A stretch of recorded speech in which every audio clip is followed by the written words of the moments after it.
అహోరుహశాల కుంతలాయై అతిప్రవాసామ్రజటాధరాయ గిరీశ్వరాయై నిఖిలేశ్వరాయ నమః శివాయై చ నమః శివాయ. పరమేశ్వరుడి గురించి మాట్లాడటము అనేది ఒక సాహసం.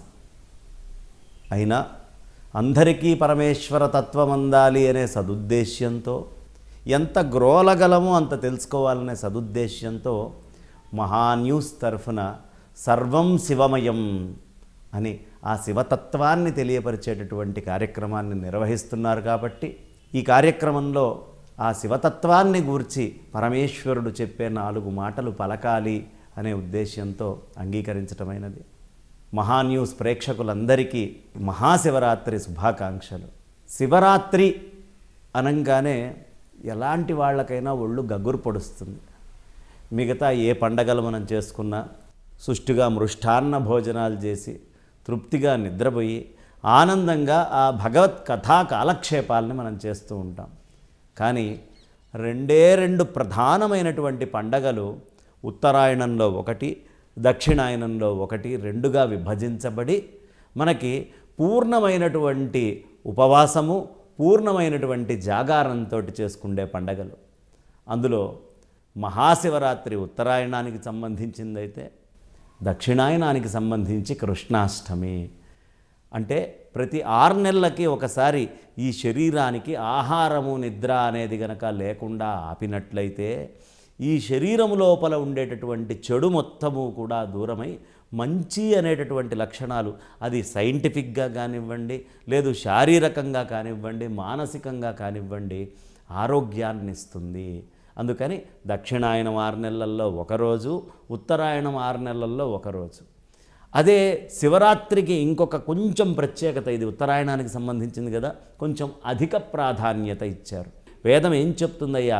శివ శివేతి శివేతి శివేతివా, భవ భవేతి భవేతి భవేతివా, హర హరేతి హరేతి హరేతివా, భజ మనః శివమేవ నిరంతరం. నిరంతరము ఆ మనస్సులో శివుణ్ణి ధ్యానం చేయవయ్యా, అదే నిన్ను కాపాడుతుంది. అన్ని రుగ్మతల నుంచి, అన్ని సాంసారిక బాధల నుంచి, ఇహములో అవసరమైనవి, పరములో అవసరమైనవి, సాక్షాత్తు మోక్షానికి మనిషి చేరాలన్నా దానికి యోగ్యమైనటువంటి అంశాలని చెప్పేదేది శివతత్వమే. కాబట్టి అలాంటి ఆ శివతత్వాన్ని చెప్పడం మాత్రం ఎవరికి సాధ్యం కాదండి. ఎంత గొప్ప విషయము అంటే అప్పయ్య దీక్షితులు వారు చెప్పాలి, ఆయన మాటల్లో మనం వినాలి. ఈ భూమిని మొత్తాన్ని ఓ కాగితం చేసి, ఈ భూమి మీద ఉండే ప్రతి వృక్షాన్ని ఒక కలంగా మార్చి, ఈ భూమిని ఆనుకోనున్నటువంటి సముద్రాలు, మహాసముద్రాలు అన్నీ కూడా దాన్ని చక్కటి ఇంకులాగా ఆ కజ్జలము కింద మార్చి, ఆ కజ్జలాన్ని తీసుకొని ఈ కలాల్లో నింపి సాక్షాత్తు సరస్వతి అమ్మవారు ఈ భూమిని మొత్తం కాగితం చేస్తూ రాయటం మొదలుపెట్టినా ఆవిడ తరం కూడా కాదు శివతత్వాన్ని పూర్తి చేయటం. ఆవిడ జీవిత ప్రమాణం సరిపోదట ఆ పరమేశ్వరుడి యొక్క వైభవం చెప్పడం. అందుకే ఈశాన సర్వభూతానాం, ఈశ్వర సర్వభూతానాం అనే పదం వాడతారు. ఈశాన సర్వ విద్యానాం, ఈశ్వర సర్వభూతానాం. సర్వభూతముల యందు ఈ ఈశ్వరతత్వమే వ్యాప్తి చెంది ఉంది అని మనకి చెప్తారు. అసలు సృష్టి రచన ఎంత బాగుంటుందండి. సృష్టి రచన మనకు అర్థమైతే పరమేశ్వరుడు అర్థమవుతాడు, పరమేశ్వరుడు అర్థమైతే సృష్టి రచన అర్థమవుతుంది. ఈ అనంతమైనటువంటి బ్రహ్మాండాలంతా నిండి ఉన్నటువంటి పరమేశ్వరుడు ఎక్కడున్నాడయ్యా? పరమేశ్వరుడు ఇందుగలడు అందులేడని సందేహమే లేదు. పరమేశ్వరుడు సర్వవ్యాపి అయి సర్వత్రా నిండి ఉన్నాడు. సర్వమునందు శుభాన్ని, మంగళాన్ని ఇచ్చేటటువంటి వాడు, ఐశ్వర్యాన్ని ఇచ్చేటటువంటి వాడు ఆ పరమేశ్వరుడు తప్ప ఇంకొకళ్ళు కాదు. కాబట్టి ఆ పరమేశ్వరుడు ఎక్కడ ఉన్నాడు? అనోరణీయాన్ మహతో మహీయాన్ అణువు లోపల చిన్న అణువుగా ఉన్నాడు, మహత్తు లోపల ఒక గొప్ప మహత్తుగా ఉన్నాడు. ఆ పరమేశ్వరుడి యొక్క చిదంబరంలో స్వామి చేసేటటువంటి నృత్యాన్ని చూస్తే ఈ సృష్టి రహస్యం మొత్తం మనకు అర్థమైపోతుంది.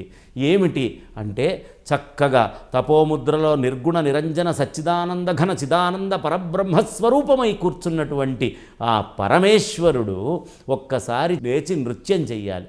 నృత్యం చేసేటటువంటి వాడు, నృత్యం చేయడానికి అవసరమైనటువంటి శక్తి, ఆ నృత్యము చేసినటువంటి దాని నుంచి బయటకు వచ్చినటువంటి నృత్య శాస్త్రము, ఈ మూడే సృష్టి యొక్క రహస్యం. తస్మాద్వా ఏతస్మాదాత్మన ఆకాశ సంభూత ఆకాశాద్ వాయు వాయోరగ్ని అగ్నేరాప అద్భ్యః పృథివీ పృథివ్యా ఓషధయ ఓషధీభ్యోన్నం అన్నాత్ పురుష. సృష్టి అలా జరిగిందయ్యా అంటే సర్వవ్యాపకమైనటువంటి పరమాత్మ నుంచి ప్రప్రథమంగా ఈ శక్తిని వాడుకొని ఆకాశం కింద మారాడు ఆ పరమాత్మ. అంటే స్పేస్ మొత్తం ఖాళీగా, ఆ ఖాళీలో వాయువులు వీచటం మొదలుపెట్టినాయి. ఆకాశాద్ వాయు, ఆ వాయువు అనేటటువంటి దాంట్లో అంటే రకరకాలైనటువంటి గ్యాసెస్ నుంచి అగ్ని అనేటటువంటిది పుట్టుకొచ్చింది. ఇప్పటికీ అగ్నికి మూలం గ్యాసులే. ఆ అగ్ని అనేటటువంటిది పుట్టుకొచ్చింది. ఆ అగ్ని నుంచి మనకి చక్కగా ఉదాహరణలు చక్కగా అవసరమైనటువంటి ఉదకాలన్నీ కూడా రావటం జరిగింది. అగ్నేరాపహ అద్భ్య పృథివీ, ఆ నీళ్లల్లోంచి ఈ భూమి పుట్టింది. భూమిలోంచి ఓషధులు వచ్చినాయి. ఓషధుల్లోంచి ఆహారం అనేది వచ్చింది. ఆ ఆహారం నుంచి జీవము అనేటటువంటి కణాలు తండ్రి యొక్క గర్భంలోకి వెళ్ళినాయి. అక్కడి నుంచి తల్లి గర్భంలోకి చేరినాయి. అక్కడ పంచీకృతమైన పంచభూతాలతో కాపాడబడి మనము అనేటటువంటి వాళ్ళం ఈ భూమి మీదకి వచ్చాం. మనందరికీ మూల పురుషుడు ఎవరండి? పరమేశ్వరుడే. అందుకనే పార్వతీ పరమేశ్వరుల యొక్క సంబంధం ఎలాంటిదయ్యా అని చెబితే కాళిదాసు వారు ఎంత చక్కటి వాక్యం చెప్తారండి. వాగర్థావివ సంపృక్తౌ వాగర్థ ప్రతిపత్తయే జగతః పితరౌ వందే పార్వతీ పరమేశ్వరౌ. పార్వతీ పరమేశ్వరులు వాక్కు అర్థములాగా కలిస్తే ఈ ప్రపంచమంతా ఏర్పడి దానికి వాళ్ళు తల్లిదండ్రులయ్యారు. మనము అనేటటువంటి జీవులమందరం తల్లిదండ్రులుగా వారిని కొలుస్తున్నాము. మన పరమ లక్ష్యం మళ్ళీ ఆ తండ్రి లోపల కలవటమే. అందుకే ఆత్మావై పుత్రనామాసి, సృష్టి ఏదైతే ఉందో అది తండ్రి యొక్క స్వరూపమే తప్ప విడిగా వచ్చే కొత్త స్వరూపము కాదు అని చెప్తారు. ఆ నటరాజు చేసే నాట్యములో మనకి అద్భుతమైనటువంటి చిదంబర రహస్యాలు అని చెప్తారే, ఇదే సృష్టి రహస్యాన్ని మొత్తం చెప్పడమే చిదంబర రహస్యం. ఆయన చేసే నృత్యం అంతా కూడా ఈ సృష్టి కార్యక్రమమే. ఈ సృష్టి కార్యక్రమాన్ని చేయడానికి 3 శక్తుల్ని వాడతారు స్వామి. ఆ 3 శక్తులే అమ్మ, ఎవరో కాదు. మొట్టమొదటిది ఇచ్ఛాశక్తి, సృష్టి చేయవలెను అనే ఇచ్ఛ పరమాత్మ నుంచి ఉద్భవించటం. ఆ తర్వాత రెండోది క్రియాశక్తి. క్రియాశక్తి అంటే ఏమిటి? ఇప్పుడు మనకి ఈ భూమి ఉంది, 6000 మైళ్ళ డయామీటర్ల వెడల్పు ఉన్నటువంటి ఈ భూమి సైంటిఫిక్గా మనకి 1500 యోజనాలు అని చెప్తారు మన పూర్వీకులు. అంత ఉన్నటువంటి ఈ భూమి పూర్తిగా మనకి ఈ సూర్యుడి చుట్టూ ఇలా తిరుగుతూ ఉంటుంది. అరే 6000 కిలోమీటర్ల డయామీటర్ ఉండి జిలియన్స్ ఆఫ్ కిలోల బరువు ఉన్నటువంటి ఈ భూమి ఏ శక్తి వల్ల అంతా సూర్యుడి చుట్టూ అలా వేగంగా తిరుగుతోంది? ఆ తిరిగేటటువంటి దాన్నే క్రియాశక్తి అంటారు. ఆ తిరగడాన్నే క్రియ అంటారు. ఇక మూడో శక్తి ఏమిటి అంటే జ్ఞానశక్తి. తిరిగేటప్పుడు ఆ భూమి కరెక్ట్ వెలాసిటీతోటి కరెక్ట్ యాంగిల్ తీసుకొని ఈ సూర్యుడి చుట్టూ తిరగడం వల్ల ఈ భూమి మీద జీవం వచ్చింది. ఈ జీవము రావడానికి అది ఎలా తిరగాలో అనే జ్ఞానం ఉందే, ఆ జ్ఞానాన్ని భూమి పొందడం వల్ల జీవశక్తి ఇక్కడ ఉద్భవించింది. ఇచ్ఛాశక్తి, క్రియాశక్తి, జ్ఞానశక్తి అనేటటువంటి వాటిని వాడుకొని పరమేశ్వరుడి యొక్క నృత్యములో ఇవి చేస్తున్నాం. మనం నేను నేను నేను నేను అనే అహంకారానికి పోతాం. నేనింత అణువు, ఈ బ్రహ్మాండానికి వెళ్ళినప్పుడు అంత సూర్యుడు చుట్టూ తిరిగేటటువంటి భూమి ఈ బ్రహ్మాండం మొత్తంలో అణువుతోటి సమానం.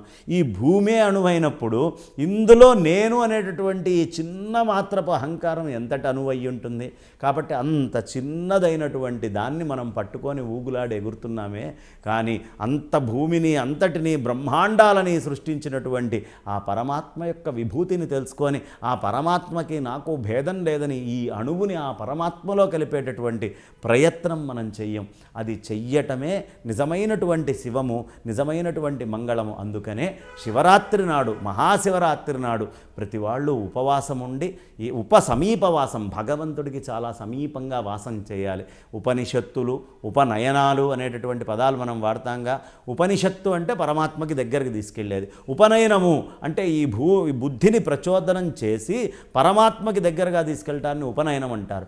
అట్లాగే ఉపవాసం అంటే సమీపవాసం, పరమాత్మకు అత్యంత సన్నిహితంగా వెళ్ళి ఉండడాన్ని ఉపవాసము అంటారు. అందరము కూడా శ్రద్ధగా ఉపవాసం చేద్దాం. పలహారమున కన్న పండ్లు, పండ్ల కన్న పాలు, పాల కన్న నీరు, నీటి కంటే పవనభక్షణం ఎంతో శ్రేయస్కరము. ఎంతో శ్రేయస్కరం ఏమిటయ్యా అంటే ఉత్త గాలి తిని బతకటం. దానికంటే పైకి వెళ్తే కాస్త నీళ్లు దాగి ఉండగలిగితే వాళ్ళు ఉండడం. అంతకంటే ఇంకా శక్తి లేదండి, నాకు ఆ నీళ్లతోటి కూడా ఉండలేను అన్నప్పుడు కాసిన పాలు దాగి ఉండొచ్చట.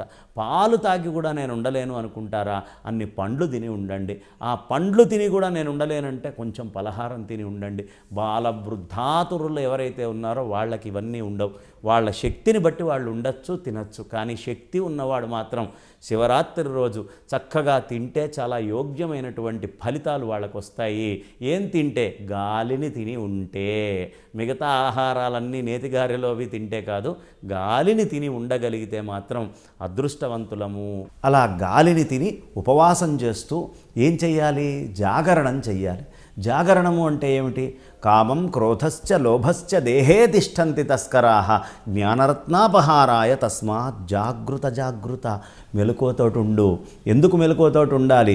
నీ లోపల కామము, క్రోధము, లోభము అనే దొంగలు ఉన్నాయ్యా. ఆ దొంగలు ఏం చేస్తున్నారు?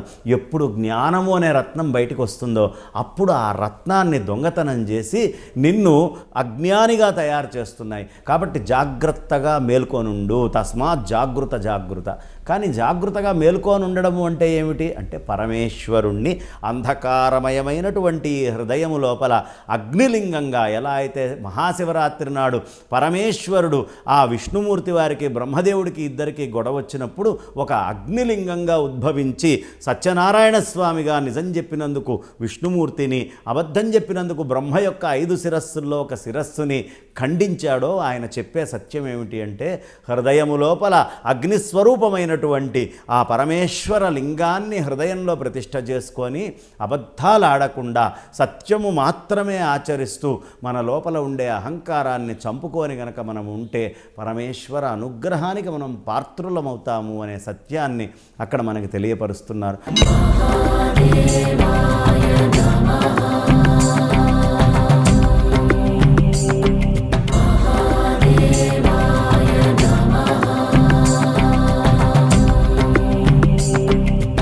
మాఘకృష్ణ చతుర్దశి నాడు అర్ధరాత్రి 12ంటికి ఈ శివలింగోద్భవము అనేటటువంటిది జరిగింది. ఆ శివలింగోద్భవములో మనము బ్రహ్మాండమంతా నిండి ఉన్న పరమేశ్వరుణ్ణి మనమేమిటి, విష్ణుమూర్తి బ్రహ్మదేవుడే కనుక్కోలేకపోయారు కదా. కాబట్టి మనం ఏం చెయ్యాలి? మన మానవ శక్తికి సరిపోయేటట్టుగా బ్రహ్మాండమంతా నిండి ఉన్నటువంటి పరమాత్మని ఒక పిండాండంగా, ఒక శివలింగంగా మలుచుకొని చేయగలిగితే షట్కాల పూజ అని ఉంటుంది. ఉదయము మనకు కొంచెము తెల్లవారుజాము అయిపోయిన తర్వాత కాస్త ఉషక్కాలం అంతా దాటిన తర్వాత రెండో జాములో 2, మధ్యాహ్నం 1, సాయంత్రం 1, మళ్ళీ అసుర సంధ్య వేళలో 1, అర్ధరాత్రి 12ంటికి 1, ఇలా ఆ షట్కాల పూజని మనం చేసుకుంటూ వెళ్తే ఏ పుణ్యం ఉంటుందో ఆ పుణ్యము అనేటటువంటిది శివరాత్రి రోజు ఒక్కరోజు చేస్తే ఆ సంవత్సరం ఏమిటి ఆ జన్మకి సరిపడేంత పుణ్యం వస్తుంది. చక్కగా బిల్వపత్రుల్ని తెచ్చుకోవాలి. త్రిదళం త్రిగుణాకారం త్రినేత్రంచ త్రియాయుధం త్రిజన్మ పాప సంహారం ఏకబిల్వం శివార్పణం అని శివుణ్ణి పూర్తిగా మనస్సులో నింపుకొని చక్కగా స్వామివారికి పూజ చేసినట్లయితే ఆ ఫలాన్ని మనం పొందగలుగుతాం. ఎలా ఉంటుందయ్యా పరమేశ్వర తత్వం? రావణాసురుడికి తెలుసు. పొట్ట చీల్చుకొని రుద్రవీణ వాయించినటువంటి రావణాసురుణ్ణి చూసి అంత మనం చేయలేకపోయినా లభించేటటువంటి కొన్ని తీసుకొచ్చి పదార్థాలతోటి చేయాలి. వ్యాఘ్రపాదుడు అనేటటువంటి ఒక ఋషి ఉండేవాడు పూర్వం. ఆ వ్యాఘ్రపాదుడు అనేటటువంటి ఋషి ఉపమన్యువుకి పూర్వీకుడు.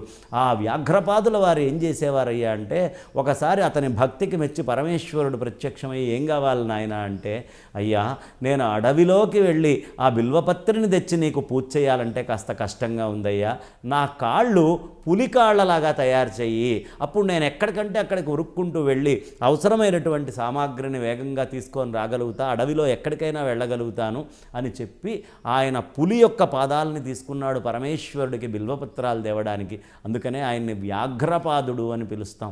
అలా ఉండాలి భక్తి అంటే. కాబట్టి ఆ షట్కాల పూజని బ్రహ్మాండంగా చేసుకుంటూ 4 పూటల పూజ కూడా చేయొచ్చు. ఋగ్ యజుస్సామ అథర్వాలకి గుర్తుగా ఒక సమయంలో పూజ చేస్తూ, ఆ సమయంలో అవసరమైనటువంటి నైవేద్యాలని పెడుతూ, అదే సమయంలో ఆ స్వామివారికి యోగ్యమైనటువంటి పుష్పాలు, తులసీ దళాలు, ఇలాగే చక్కగా అవసరమైనటువంటి ధాతువులు అన్నిటినీ తీసుకొని వచ్చి స్వామికి 4 పూటలా పూజ చేసిన, లేదు కనీసం లింగోద్భవ కాలంలో మహన్యాసం చెప్పి ఏకాదశ రుద్రాభిషేకం గనక చేస్తే నా రుద్రో రుద్రమర్చయేతని చెప్తారు. కాబట్టి ఆ రుద్రుణ్ణి మన లోపలికి ఆవాహన చేసుకొని చక్కగా రుద్ర అర్చన గనక చేసినట్లయితే, నమక చమకాలు చెప్పి పంచసూక్తాలు చెప్పి చక్కగా చేసుకుంటే అదృష్టం. ఏమండి ఇన్ని వేదాలు ఇవన్నీ నాకేం తెలుసు అంటారా? శివాయ నమ ఓం, శివాయ గురవే నమః అని చెప్పి చక్కగా నీళ్లు తీసుకొని వెళ్ళి ఆ స్వామి మీద ఇలా పోస్తూ అభిషేకం చేస్తే ఆ అవసరమైనటువంటి ఫలాన్ని పరమేశ్వరుడు తక్షణమే ఇస్తాడు. ఆయన సద్యఫలాన్ని ఇచ్చేటటువంటి భోలాశంకరుడు. ఆయన మన లోపల ఉన్న భక్తి అంతా అని చూస్తాడు, కానీ మనం తీసుకొచ్చినటువంటి వస్తువు ఎంత గొప్పది అనేది ఆయన చూడనే చూడడు. ఎందుకంటే కుబేరుడు వచ్చి నాకు ఇవి కావాలి అంటే మొత్తము నవనిధులన్నీ కూడా ఆయనకి ఇచ్చేశారు, అన్ని రకాల మణిమాణిక్యాదులు ఆయనకి ఇచ్చేశాడు. పరమేశ్వరుడికి ఇవ్వడం తప్ప ఆయన ఇచ్చినటువంటి ధాన్యాల్లో ఎక్కడో భాగం తీసుకెళ్ళి ఆయన్ని మనం ఎక్కడ గెలుచుకోగలమండి?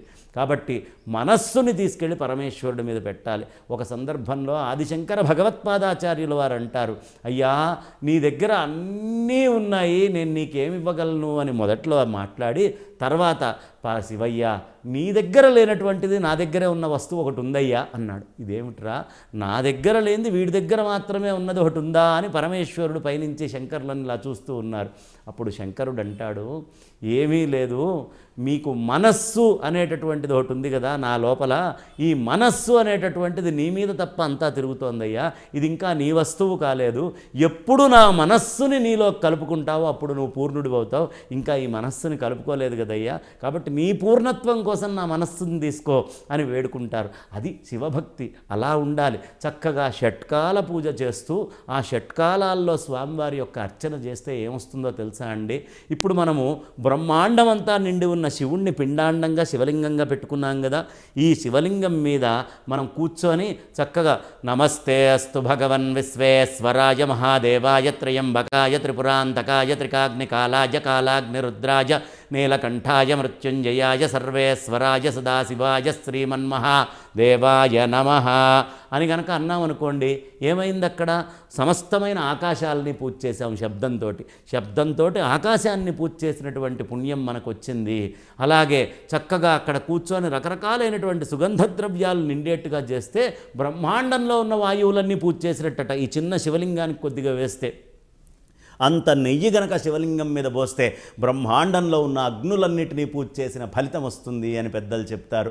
అలాగే అంత జలం గనక తీసుకెళ్ళి చిన్న శివలింగం మీద పోస్తే బ్రహ్మాండంలో ఉన్నటువంటి అగ్నులన్నిటినీ, ఆ జలాలన్నిటినీ పూజించినటువంటి ఫలం మనకు వస్తుంది అని పెద్దలు చెప్తారు.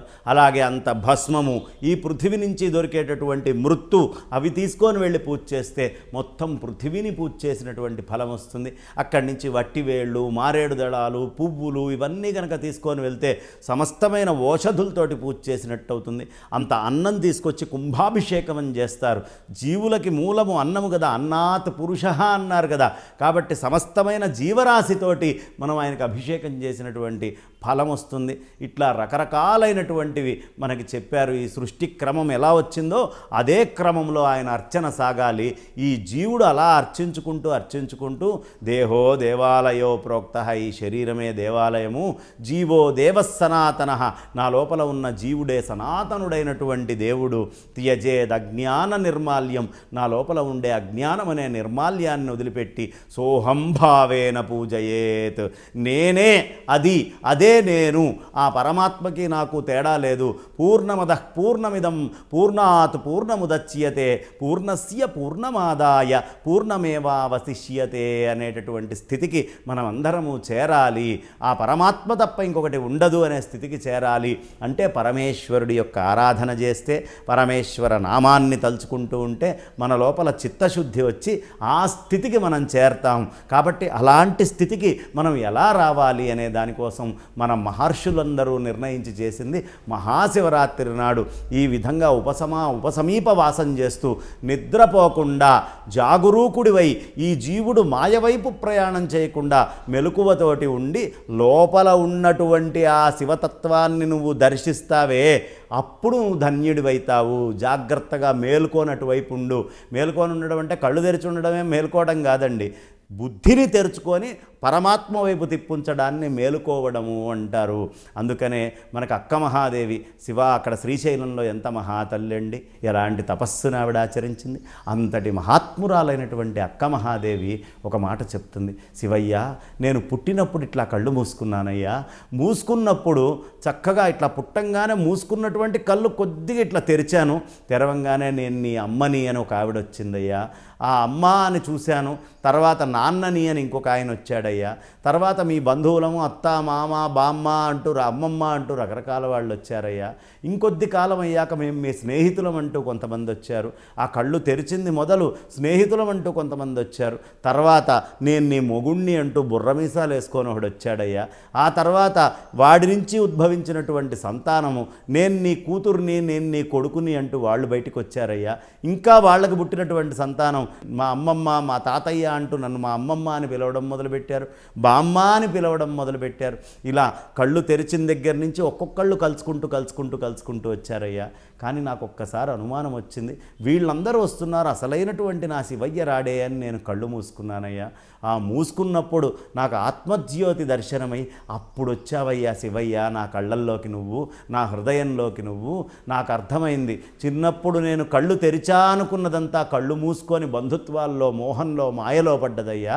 ఏనాడు నేను నిన్ను చూడాలని కన్ను పూశానో అది నిజంగా నేను కన్ను తెరిచినటువంటి సమయము అని మనకి చక్కగా ఆ అక్క మహాదేవి వైభవంగా చెప్తుంది. కాబట్టి మనం మనస్సుని పూర్తిగా జాగరణ అంటే ఏదో తెరిచిపెట్టడం కాదు, దృష్టి మొత్తం శివయ్య మీద పెట్టి శివ భక్తుల గాథల్ని, శివతత్వాన్ని, శివ మాహాత్మ్యాన్ని వీటన్నిటినీ చదువుతూ ఆ శివుడికి అత్యంత ప్రీతికరమైనటువంటి పనులని మనం ఆచరిస్తూ ఆ పరమేశ్వరుడు మనకి చెప్పినటువంటి త్రోవ ఏదైతే ఉందో ఆ అజ్ఞాన నాశనానికి, చిత్తశుద్ధి కలగడానికి ఆ భగవన్నామాన్ని, ఆ శివతత్వాన్ని ఆశ్రయించి చక్కగా అభిషేకాదుల్ని చేస్తూ త్వగస్థిగతై సర్వపాపేభ్య లోపల ఉండేటటువంటి పాపరాశిని మొత్తాన్ని భస్మీపట్టనం చేసి చిత్తశుద్ధి కలిగినటువంటి ఆ చిత్తముతో ఒక్కసారి పరమాత్మని లోపల పెట్టుకుంటే పునరపి జననం పునరపి మరణం పునరపి జననీ జఠరే శయనమని పుట్టడం పోవడం అనే చక్రంలోంచి మనం బయటపడి శాశ్వతమైనటువంటి శివ సాయుజ్యాన్ని, శివానందాన్ని, శివ మాహాత్మ్యాన్ని మనం పొందగలము అని చెబుతూ అందరికీ మరొక్కసారి శివరాత్రి శుభాకాంక్షలతో సర్వం శివమయం జగత్.